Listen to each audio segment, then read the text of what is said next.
नमस्ते। Afraid, frightened, scared सुनने में तो एक जैसे लगते हैं, है ना? ये तीनों ही शब्द डर को दिखाते हैं। पर आज हम जानेंगे कि इनके इस्तेमाल में वो कौन से जरूरी फर्क हैं जो आपको पता होने ही चाहिए। तो असली सवाल यही उठता है, कब अफ्रेड कहें, कब स्कैर्ड और कब फ्राइटेंड। अगर ये कंफ्यूजन आपको भी होता है तो फिक्र की कोई बात नहीं। इस छोटी सी बातचीत के खत्म होने तक आपके सारे डाउट्स एकदम क्रिस्टल क्लियर हो जाएंगे।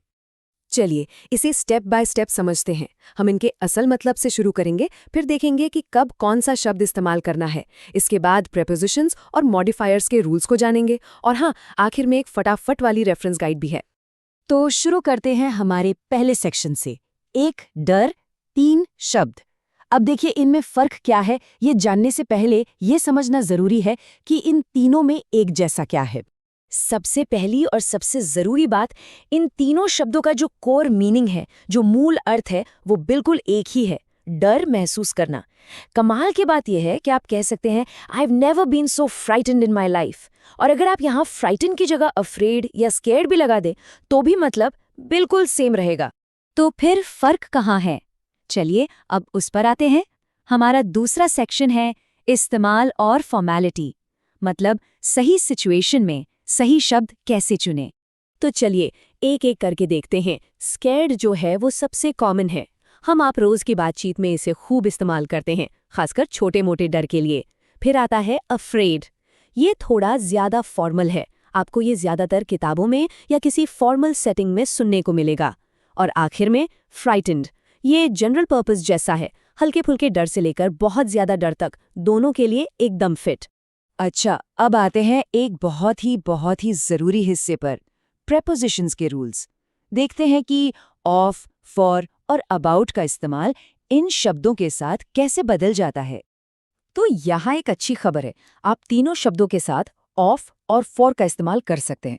जब आप ऑफ का इस्तेमाल करते हैं तो इसका मतलब है कि आपको किसी चीज से डर लगता है, और जब आप फॉर का इस्तेमाल करते हैं तो इसका मतलब है कि आप किसी की सेफ्टी को लेकर परेशान हैं, चिंतित हैं। लेकिन अबाउट के साथ एक खास नियम है, इसे जरा ध्यान से सुनिएगा। आप फ्राइटेंड अबाउट कह सकते हैं, स्कैर्ड अबाउट भी कह सकते हैं, पर अफ्रेड अबाउट कहना ग्रामेटिकली बिल्कुल गलत है। ये एक बहुत आम गलती है, तो इसे जरूर याद रखिएगा।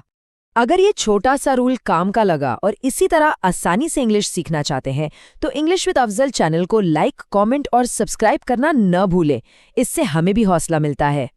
चलिए अब आगे बढ़ते हैं ग्रामर के कुछ और मजेदार नियमों की तरफ। सेक्शन 4, मॉडिफायर्स और नाउन्स के नियम।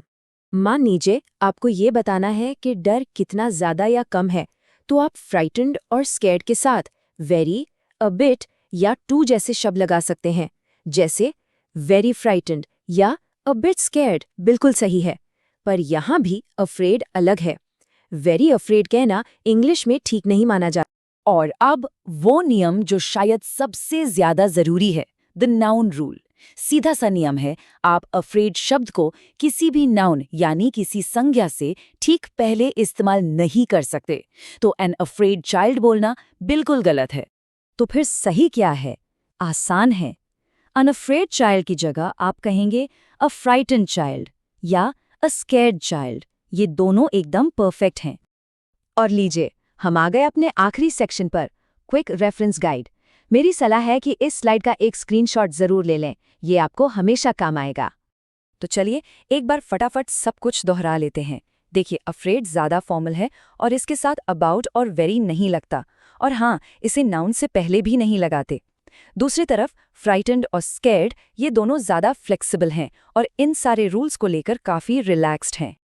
तो अब है आपकी बारी। स्क्रीन पर जो वाक्य है उसे पूरा करने के लिए सबसे सही शब्द कौन सा होगा और क्यों? He was dash for his daughter's safety during the storm. सोचिए और अपना जवाब नीचे कमेंट्स में हमें जरूर बताइए। देखते हैं किसने सबसे सही समझा।